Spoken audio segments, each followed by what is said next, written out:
Assalamualaikum warahmatullahi wabarakatuh. Selamat pagi semua. Sebelumnya, perkenalkan kami dari kelompok 3. Di sini kami akan membahas konsep dan urgensi Pancasila sebagai sistem filsafat dengan dosen pengampu Ibu Lia Nuraini SH MH.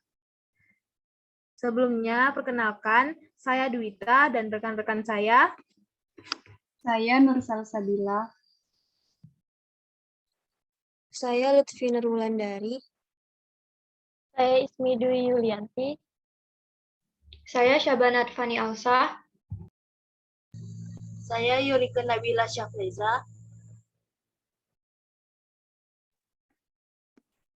Baiklah teman-teman, di sini kami akan membahas tentang pengertian filsafat, manfaat mempelajari filsafat, pengertian filsafat Pancasila, dan Pancasila sebagai sistem filsafat.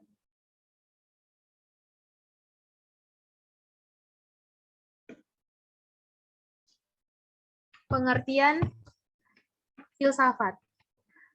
Kata filsafat dalam bahasa Indonesia berasal dari bahasa Yunani, yaitu filosofia, terdiri dari kata phile, artinya cinta, dan sophia, artinya kebijaksanaan. Filsafat berarti cinta kebijaksanaan. Cinta artinya hasrat yang besar atau yang berkobar-kobar atau yang sungguh-sungguh.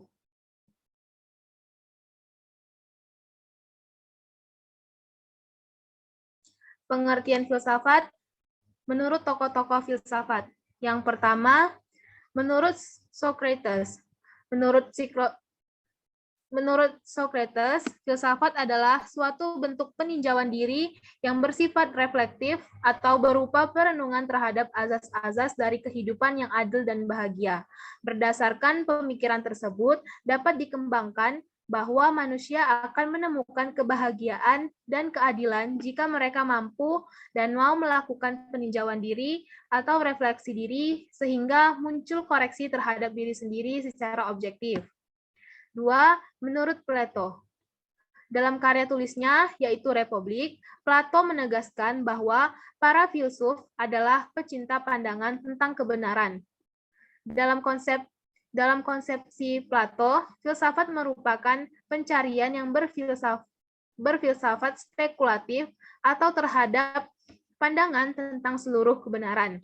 Filsafat Plato ini kemudian digolongkan sebagai filsafat spekulatif.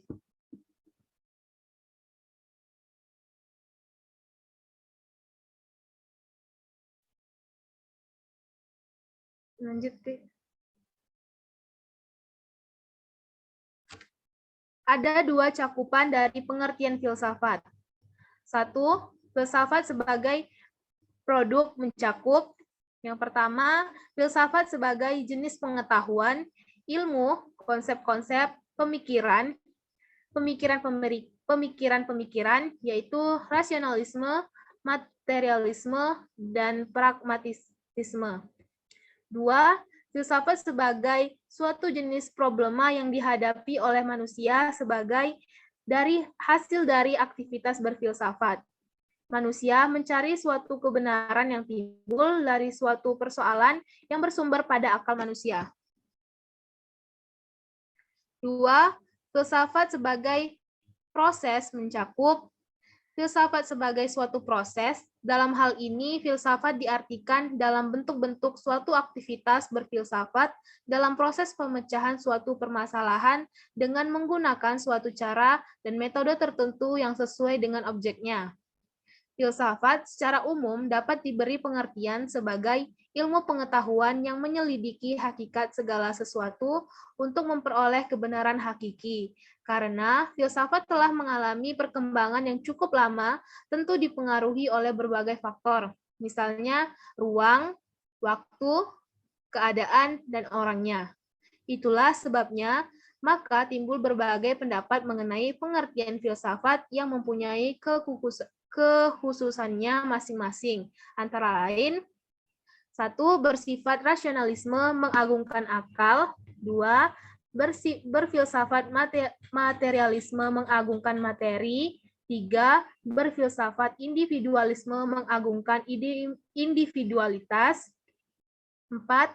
Berfilsafat hedonisme mengagungkan kesenangan. Selanjutnya, manfaat mempelajari filsafat. Yang pertama, memperoleh kebenaran yang hakiki. 2. Melatih kemampuan berpikir logis. 3. Melatih berpikir dan bertindak bijaksana. 4. Melatih berpikir rasional dan komprehensif. 5. Menyeimbangkan antara pertimbangan dan tindakan sehingga diperoleh keselarasan hidup. Dan 6. Menghasilkan tindakan yang bijaksana.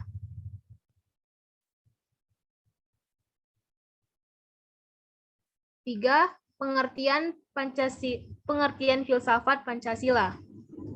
Pancasila sebagai filsafat mengandung pandangan, nilai, dan pemikiran yang dapat menjadi substansi dan isi pembentukan ideologi Pancasila.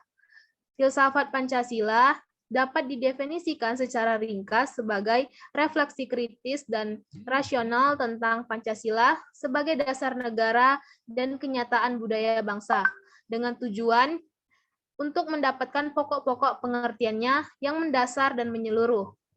Pancasila dikatakan sebagai filsafat karena Pancasila merupakan hasil permenungan jiwa yang mendalam yang dilakukan oleh founding father kita, yang dituangkan dalam suatu sistem. Filsafat Pancasila memberi pengetahuan dan pengertian ilmiah, yaitu tentang hakikat dari Pancasila.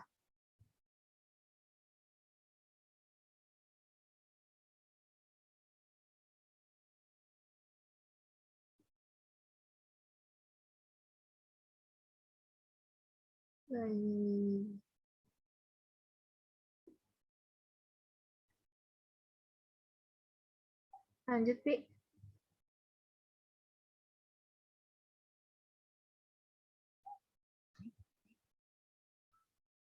Selanjutnya, Pancasila sebagai sistem filsafat. Pengertian sistem. Sistem memiliki ciri-ciri sebagai berikut. 1. Suatu kesatuan bagian-bagian atau unsur, elemen, komponen. 2. Bagian-bagian tersebut mempunyai fungsi sendiri-sendiri. 3. Saling berhubungan dan saling ketergantungan. 4. Keseluruhannya dimaksudkan untuk mencapai tujuan tertentu, yaitu tujuan sistem. 5.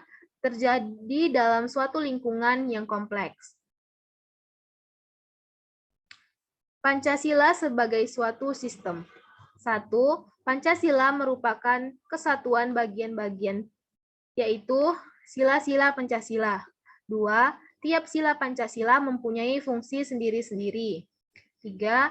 Tiap sila Pancasila tidak dapat berdiri sendiri dan tidak saling bertentangan. 4. Keseluruhan sila Pancasila merupakan suatu kesatuan yang sistematis atau majemuk tunggal.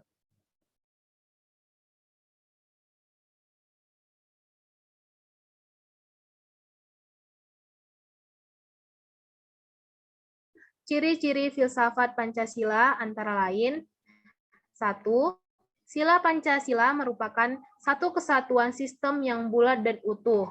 Dengan kata lain, apabila tidak bulat dan utuh atau satu sila dengan sila lainnya terpisah, maka itu bukan Pancasila. 2. Susunan Pancasila dengan suatu sistem yang bulat dan utuh dapat digambarkan sebagai berikut. Sila 1 meliputi, mendasari, dan menjiwai sila 2, 3, 4, dan 5. Sila 2 diliputi, didasari, dijiwai sila 1, dan mendasari dan menjiwai sila 3, 4, dan 5. Sila 3 diliputi, didasari, dijiwai sila 1, 2, dan mendasari dan menjiwai sila 4 dan 5. Sila 4 diliputi, didasari, dijiwai oleh sila 1, 2, dan 3, dan mendasari dan menjiwai sila 5. Sila 5 diliputi, didasari, dijiwai oleh sila 1, 2, 3, dan 4.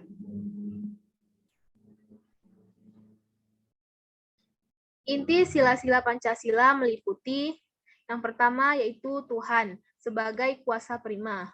2. Manusia, yaitu makhluk individu dan makhluk sosial. 3. 1. Yaitu kesatuan memiliki kepribadian sendiri. 4. Rakyat, yaitu unsur mutlak negara harus bekerja sama dan gotong royong. 5. Adil, yaitu memberi keadilan kepada diri sendiri dan orang lain yang menjadi haknya.